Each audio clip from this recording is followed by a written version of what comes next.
Lots of iconic stuff is based off other iconic stuff. Jaws the movie is based off Jaws the novel. The Pirates of the Caribbean skeleton monsters, well, of course, they're based off Cliff Richards and the works of Terry Gilliam from Full-Blown Dementia. But not these. These iconic works are adapted from weird crap. Crap you'd never think to adapt a film unless you were on an absolutely absurd amount of cocaine, which is the only explanation we can come up with for the following.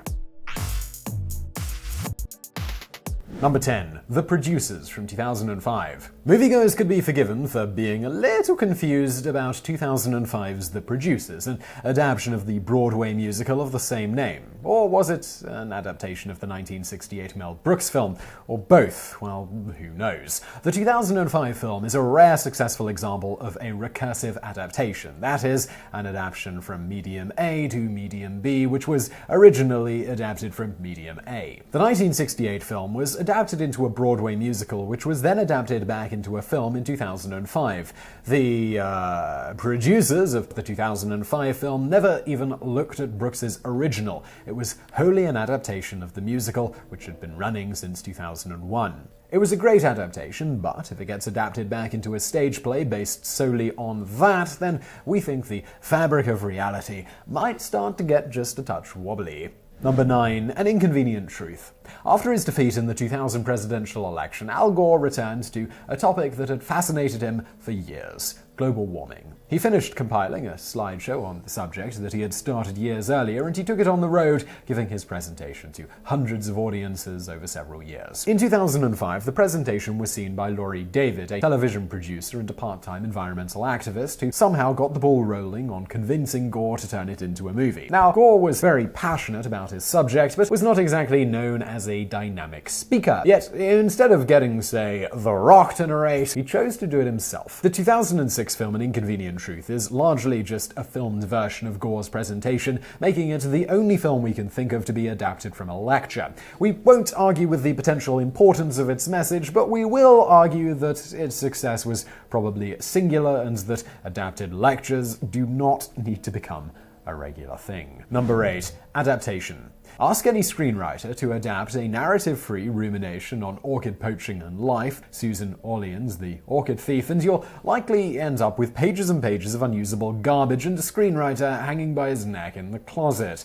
Unless that writer is Charlie Kaufman, in which case you'll end up with an epic mind screw containing Nicolas Cage's 2 best performances, filmed from one of the greatest screenplays ever written. Kaufman turned the book, which was originally based on a New Yorker article, into a meditation on the nature of adaptation itself. He also makes himself the star of the movie as a screenwriter struggling to adapt a screenplay, which, of course, will eventually be made into the movie that you're watching. It is an approach only Kaufman could have pulled off, and whoever's bright idea it was to make The Orchid Thief into a movie should thank their lucky stars that Kaufman was their writer. Number 7. He's just not that into you. This 2009 Affleck and Aniston movie is a pretty standard ensemble rom-com on the surface. It's one of a handful, a very small handful, mind you, of ill-advised self-help book adaptations. This one, a 2004 Oprah Book of the Month that was inspired by, oh holy grail of creative inspirations, a line from Sex and the City. The book is essentially a long series of really obvious telltale signs that the person you're pursuing is, wait for it, not into you. How to pad this out into a feature film instead of, say, a damn commercial? Why, by turning several of its points into a series of supposedly comic vignettes in the style of a bland, vacuous rom-com with Ben Affleck and Jennifer Aniston. Needless to say, the movie did not do well critically or commercially, and what can we say? Moviegoers, they were just not that into it. Number 6. The Box. For his next trick, following the epic argument starter Southland Tales, Richard Kelly turned to the adaptation of a very obscure story, one whose most well-known version is a 15-minute segment from the 1980s Twilight Zone revival called Button Button. This itself was adapted from a very short, 8-pages story by Richard Matheson. The story is too thin to fill out 15 minutes of TV, let alone a feature film, and the film itself got very mixed reviews, to say the absolute least. You wonder why the labyrinth plot Meister Kelly would turn to it rather than, just create his own wacky story. Sadly, it's starting to look less and less like Kelly is ever going to make another movie as unbelievably awesome as Donnie Darko. Number 5. For the shop around the corner, you've got mail. quintessential chick flick You've Got Mail is essentially an updated version of the 1940 romantic comedy The Shop Around the Corner, repackaged as a vehicle for Tom Hanks and Meg Ryan and co-starring AOL instead of the US Postal Service. The earlier film was adapted for some reason from an obscure Hungarian play called Parfumery. This was never even translated into English, let alone performed for English-speaking audiences. Many of the plot tropes have become standard issue for rom-coms, so the next time you're watching one and find yourself wondering why in the heck all of these movies have virtually the same plot, you can thank Hungarian playwright Mikkel Lasky. Number 4. The Fast and the Furious.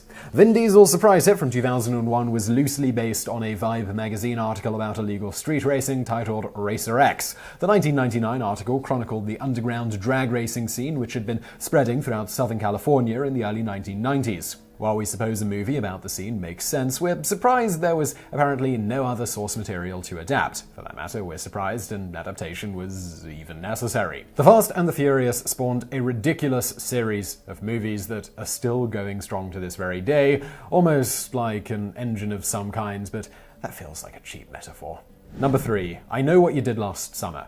This 1997 film is known mainly for ripping off the vibe of the previous year's Scream, perhaps because it was written by the same guy, and also for Jennifer Love Hewitt's breasts. Like Scream, it's kind of a combination slasher flick / whodunit with a twist ending, and it's pretty damn gory. Unlike Scream or practically any other slasher movie, it's adapted from a novel, and not just any novel, the kind you used to order from Scholastic catalogs when you were a kid. Yep, this movie was originally a young adult novel from 1973. Of course, the novel did not feature any gory murders. I mean, one character was shot, but he survived, and being a YA novel, its focus is largely on the romantic relationship between the female protagonist and her hunky boyfriend. Now, this obviously begs the question of why didn't the filmmakers just come up with their own story? Why adapt any novel, let alone this one? Number 2. Braveheart. The 1995 historical film Braveheart is fondly remembered as one of the last films in which Mel Gibson was undisputedly awesome. It is not typically remembered for being based on a 15th century epic poem entitled, and we kid you not here, The Acts and Deeds of the Illustre and Valiant Campion Signor William Wallace. Not only did I not make that up, but I also have no idea how to pronounce it. It was written by a poet called Blind Harry. As one of the only historical records of Wallace, the poem's accounts of his deeds were leaned on heavily for the film's story, even though almost as little is known about Blind Harry as about Wallace.